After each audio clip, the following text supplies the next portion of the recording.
Class 9-এর দ্রবণ চ্যাপ্টারে আমরা আগের দিন পড়েছিলাম কোলয়েডের বিভিন্ন রকম প্রকারভেদ। বিস্তার মাধ্যম এবং বিস্তৃত দশার উপর ডিপেন্ড করে কোলয়েডকে বেশ কয়েকটা ভাগে আমরা ভাগ করেছিলাম, সেগুলো আগের দিন পড়েছিলাম। তার মধ্যেই একটা হচ্ছে ইমালশন। ইমালশনের ক্ষেত্রে বিস্তার মাধ্যম এবং বিস্তৃত দশা দুটোই কিন্তু তরল হয়। আচ্ছা, যে কোলয়েডের মধ্যে কোনো একটা তরল পদার্থের মধ্যে অপর একটি অমিশ্রণীয় তরল পদার্থ খুব ছোট ছোট আকারে ছড়িয়ে থাকে, সেটাকে বলবো আমরা ইমালশন। ইমালশন তো এক ধরনের কোলয়েড এবং সেখানে বিস্তার মাধ্যম বিস্তৃত দশা দুটোই তরল। তাহলে একটা তরলের মধ্যে আর একটা তরল যখন খুব ছোট ছোট বিন্দু আকারে ছড়িয়ে থাকে, ক্ষুদ্র ক্ষুদ্র অংশে ছড়িয়ে থাকে, তখন সেটাকে আমরা বলবো ইমালশন। আচ্ছা, ইমালশনের এক্সাম্পল কী? ইমালশনের এক্সাম্পল দুধ হতে পারে, কড লিভার অয়েল হতে পারে, জল আর তেলের মিক্সচার হতে পারে। আচ্ছা, এবার হচ্ছে ইমালশন কারক। ইমালশন কারক কি? ইমালশন কারক বা এটাকে অবদ্রব্য কারকও বলা হয়। অবদ্রব্য কারক বা ইমালশন কারক কি? যে পদার্থের উপস্থিতিতে কোনো একটা অস্থায়ী অস্থায়ী ইমালশনকে স্থায়ী করা হয়, তাকে বলা হয় অবদ্রব্য কারক বা ইমালশন কারক। তাহলে কি হলো? যে পদার্থের উপস্থিতিতে কোনো অস্থায়ী ইমালশনের স্থায়িত্ব বৃদ্ধি করা হয় বা এটাকে আরও বেশি স্থায়ী করা হয়, সেটাকে বলা হয় ইমালশন কারক। ইমালশন কারকের মধ্যে হতে পারে জিলাটিন, ডিটারজেন্ট, এগুলোকে বলা হয় ইমালশন কারক। আচ্ছা, এবার বলবো ইমালশনের ব্যবহার কী কী। ইমালশন কিন্তু আমরা অনেক কিছুতে ব্যবহার করতে পারি, যেমন ধরো ওষুধ তৈরিতে ব্যবহার হতে পারে, জামা কাপড় পরিষ্কার করতে ব্যবহার হতে পারে, জীবাণুনাশক হিসেবে ব্যবহার হতে পারে। এখানে আমরা কয়েকটা ব্যবহার দেখি। ওষুধ তৈরিতে কড লিভার অয়েলকে আমরা ওষুধ হিসেবে ব্যবহার করতে পারি। ভিটামিন ডি এর সোর্স হিসেবে ব্যবহার করা হয় ইমালশন। এটা কিন্তু কড লিভার অয়েল ওষুধ তৈরিতে ব্যবহৃত হয়। এরপরে আমরা বলতে পারি জীবাণুনাশক হিসেবে ডেটল, লাইজল, এগুলোকে কিন্তু আমরা ব্যবহার করি। এরপর হচ্ছে জামা কাপড় পরিষ্কার করতে সাবান ইউজ করা হয়। সাবান আর জলের মিশ্রণ কী করে? নোংরা জামা কাপড় থেকে তেল জাতীয় যে নোংরাগুলো, সেগুলোকে টেনে বের করে, আলাদা করে ফেলে, এবং সেটা জল দিয়ে ধুলে সেগুলো জামা কাপড় থেকে আলাদা হয়ে যায়। তাহলে এইভাবে আমরা ইমালশনগুলোকে বিভিন্ন প্রাত্যহিক কাজে ব্যবহার করতে পারি। আচ্ছা, এরপরে আসছে দ্রাব্যতা কি? দ্রাব্যতার সংজ্ঞায় কিছু জিনিস মনে রাখতেই হবে। সেটা হচ্ছে উষ্ণতার নির্দিষ্ট করতে হবে, আর কত গ্রাম দ্রাবক সেটাও নির্দিষ্ট করতে হবে। তাহলে দ্রাব্যতা কি? কোনো একটা নির্দিষ্ট উষ্ণতায় 100 গ্রাম দ্রাবক সর্বাধিক যত গ্রাম দ্রবীভূত করতে পারে। কোনো একটা নির্দিষ্ট উষ্ণতায়, ধরো সে বললাম T° সেন্টিগ্রেড উষ্ণতায় 100 গ্রাম দ্রাবকের মধ্যে যত গ্রাম ম্যাক্সিমাম যত গ্রাম দ্রবীভূত হতে পারে, সেই গ্রাম সংখ্যাকে বলা হয় ওই উষ্ণতায় ওই দ্রাবকের মধ্যে ওই দ্রাবের দ্রাব্যতা। ধরো 30° সেন্টিগ্রেড উষ্ণতায় 100 গ্রাম জলে 10 গ্রাম চিনি দ্রবীভূত হতে পারে। তাহলে 30° সেন্টিগ্রেড উষ্ণতায় যেহেতু 100 গ্রাম দ্রাবকের মধ্যে 10 গ্রাম বা চিনি দ্রবীভূত হচ্ছে, তাই ওই 10 গ্রামকে বলা হয় 30° সেন্টিগ্রেড উষ্ণতায় জলের মধ্যে চিনির দ্রাব্যতা 10। বোঝা গেছে? তাহলে আমরা কি বলতে পারি? যেমন ধরো যদি বলি যে T° সেন্টিগ্রেড উষ্ণতায় দ্রাব্যতা কীভাবে বের করব, সেটা একটু দেখি। দ্রাব্যতার ডেরিভেশনটা বলে দিলাম। ধরো T° সেন্টিগ্রেড উষ্ণতায় A গ্রাম দ্রবণে, মানে পুরো সলিউশনটার ওজন ভর হচ্ছে A গ্রাম, তার মধ্যে B গ্রাম দ্রবীভূত থেকে একটা সম্পৃক্ত দ্রবণ তৈরি করে। সম্পৃক্ত দ্রবণ কি? যখন কোনো দ্রাবকের মধ্যে কোনো দ্রবীভূত করছি, তার ম্যাক্সিমাম দ্রবীভূত হওয়ার ক্ষমতাটা হচ্ছে তার দ্রাব্যতা, এবং এই কন্ডিশনে যে দ্রবণটা তৈরি হচ্ছে সেটাকে বলা হয় সম্পৃক্ত দ্রবণ। মানে ওই দ্রবণের আর কোনো দ্রবীভূত করার ক্ষমতা নেই, যতটা ক্ষমতা ততটাই সে দ্রবীভূত করে ফেলেছে। এই অবস্থায় A গ্রাম দ্রবণে B দ্রবীভূত আছে। তাহলে আমরা যেহেতু জানি দ্রবণ সমান প্লাস দ্রাবক, তাহলে দ্রবণের জায়গায় যদি A বসাই, দ্রাবক জায়গায় যদি B বসাই, তাহলে দ্রাবক বের করতে পারবো। তাহলে দ্রাবকের পরিমাণ কত? A - B গ্রাম। তাহলে T° সেন্টিগ্রেড উষ্ণতায় A - B গ্রাম দ্রাবের পরিমাণ হচ্ছে B গ্রাম। তাহলে আমরা জানি দ্রাব্যতার সংজ্ঞায় কী পেয়েছি, 100 গ্রাম দ্রাবকে যতটা দ্রাব্য দ্রবীভূত করা থাকে।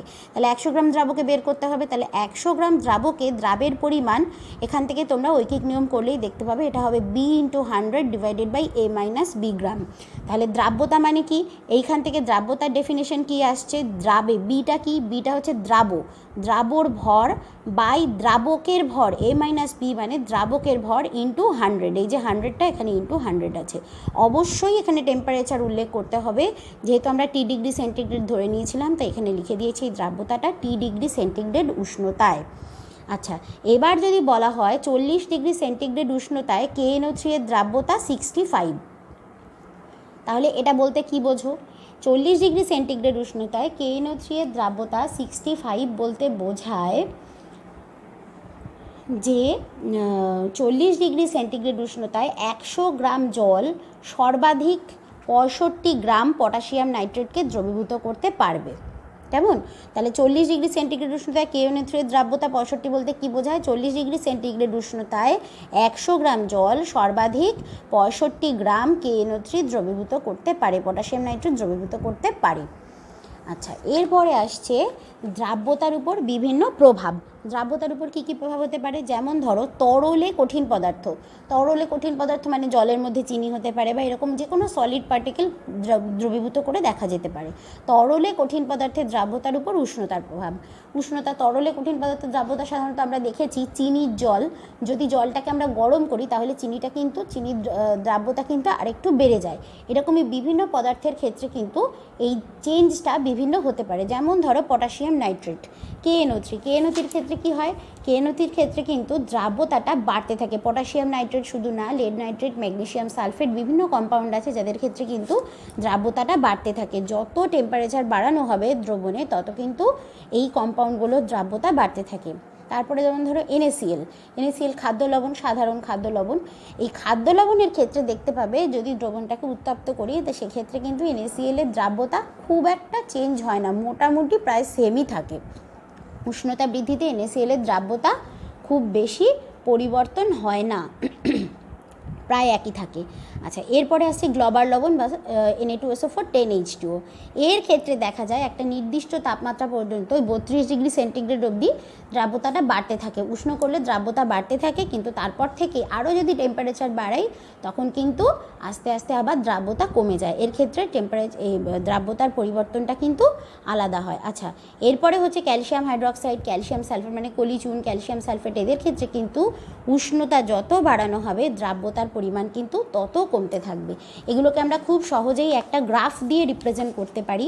গ্রাফে যদি আমরা এক্স অ্যাক্সিস বরাবর দ্রাব্যতা আর এক্স অ্যাক্সিস বরাবর উষ্ণতা আর ওয়াই অ্যাক্সিস বরাবর দ্রাব্যতা প্লট করি, এদিকে উষ্ণতা এদিকে দ্রাব্যতা প্লট করি, তাহলে দেখব যে ধরো প্রথমেই বলেছি KNO3 যার দ্রাব্যতা কিন্তু উষ্ণতা বাড়ার সাথে সাথে বাড়তে থাকে। তাহলে এটাকে আমরা এইভাবে দেখাতে পারি, যত উষ্ণতা বাড়ছে নির্দিষ্ট উষ্ণতার সাথে সাথে কিন্তু দ্রাব্যতার পরিমাণ বৃদ্ধি পেতেই থাকছে। আচ্ছা, তারপরে আমরা বলেছি NaCl এর দ্রাব্যতাটা কিন্তু মোর অর লেস সেম থাকে উষ্ণতা বাড়ে। যদি ধরো এখান থেকে শুরু করি, মোর অর লেস উষ্ণতা যত বৃদ্ধি পাবে তত দ্রাব্যতা কিন্তু অলমোস্ট সেম থাকবে, খুব একটা পরিবর্তন কিছু হয় না। আচ্ছা, তারপর হচ্ছে গ্লোবাল লবণ, যার ক্ষেত্রে বলেছি প্রায় 32 ডিগ্রি সেন্টিগ্রেড মতো বাড়তে থাকে, তারপরে আস্তে আস্তে আবার কমতে থাকে। আচ্ছা, যদি এখান থেকে ধরি গ্লোবাল লবণ 32, এখান থেকে হলো দিয়ে তারপর আস্তে আস্তে আবার কমতে থাকে, গ্লোবাল লবণের দ্রাব্যতা কমতে থাকে এইভাবে। আচ্ছা, এরপরে যদি আমরা আর একটা বলেছি ক্যালসিয়াম হাইড্রোক্সাইড বা ক্যালসিয়াম সালফেট, এই ধরনের কম্পাউন্ডগুলোর কিন্তু দ্রাব্যতা আগের তুলনায় যদি টেম্পারেচার বাড়ানো হয় তাহলে এদের দ্রাব্যতা আস্তে আস্তে আস্তে আস্তে কমতে থাকবে। ঠিক আছে, তাহলে তরলে কঠিন পদার্থের দ্রাব্যতার উপর কিন্তু উষ্ণতার প্রভাব এক একটা কঠিন পদার্থের ক্ষেত্রে এক এক রকম হতে পারে। আচ্ছা, এরপরে বলি চাপের প্রভাব। তরলে কঠিন পদার্থের দ্রাব্যতার ক্ষেত্রে চাপের কোনো প্রভাব নেই। চাপ বাড়ালে বা কমালে দ্রাব্যতার কোনো রকম পরিবর্তন হয় না। এরপরে আসি তরলে গ্যাসীয় পদার্থের দ্রাব্যতার উপর উষ্ণতার প্রভাব। তরলে গ্যাসীয় পদার্থের দ্রবণ তোমরা আগে একদিন বলেছিলাম। তরলে গ্যাসীয় পদার্থের দ্রবণের এক্সাম্পল কি, সোডা ওয়াটার বা কোল্ড ড্রিঙ্কস, এই ধরনের জিনিস। এদের ক্ষেত্রে কি হয়, উষ্ণতা যদি বাড়ানো হয়, উষ্ণতা বাড়ালে কি হবে, তরলে গ্যাসীয় পদার্থ উষ্ণতা যত বাড়াবো দ্রাব্যতা কিন্তু তত কমবে, মানে যত উষ্ণ করব তত তো গ্যাসের তরলের মধ্যে থেকে গ্যাসটা বেরিয়ে বাইরে চলে যাবে, তাহলে উষ্ণতা যত বাড়াবো তত কিন্তু আচ্ছা, এরপরে আসছি চাপ। তরলে গ্যাসীয় পদার্থের দ্রাব্যতার উপর চাপের কিন্তু একটা প্রভাব আছে। চাপের প্রভাব, তরলে গ্যাসীয় পদার্থ মিশিয়ে দ্রবণের একটা এক্সাম্পল তোমাদের বললাম, সেটা হচ্ছে কোল্ড ড্রিঙ্কস বা সোডা ওয়াটার। ধরো একটা ক্লোজড কন্টেনারের মধ্যে লিকুইডটা মানে সলিউশনটা রয়েছে, সোডা ওয়াটার বা কোল্ড ড্রিঙ্কস রয়েছে। যখনই আমরা এই প্রেশারটা রিলিজ করব, মানে উপরে যে প্রেশারটা ছিল সেটা যে রিলিজ করব, তখনই ভেতরের কার্বন ডাইঅক্সাইড, দ্রবীভূত হওয়া কার্বন ডাইঅক্সাইড, ওটা কিন্তু বাইরে বেরিয়ে আসার চেষ্টা করবে, সলিউশনের মধ্যে থেকে বাইরে বেরিয়ে আসার চেষ্টা করবে। যে ঘটনাটা ঘটে, আমরা কোল্ড ড্রিঙ্কসের বোতল খুললেই কার্বন ডাইঅক্সাইডের এফারভেসেন্স বাইরে বেরিয়ে আসে, যেটা আমরা দেখতে পাই বুদবুদ আকারে বেরিয়ে আসছে, সেই ঘটনাটা কিন্তু এখানেও ঘটবে। তাহলে আমরা দেখছি চাপ যদি কমিয়ে দিই তাহলে কিন্তু দ্রাব্যতাটা কমে যায়, গ্যাসীয় পদার্থের দ্রাব্যতাটা তরলে কমে যায়। যদি আমরা চাপ বাড়াই তাহলে কিন্তু দ্রাব্যতাও বাড়বে। তাহলে চাপ যখন বাড়বে তখন দ্রাব্যতা বাড়বে, আর চাপ যদি কমে তাহলে দ্রাব্যতাও কমবে। ঠিক আছে।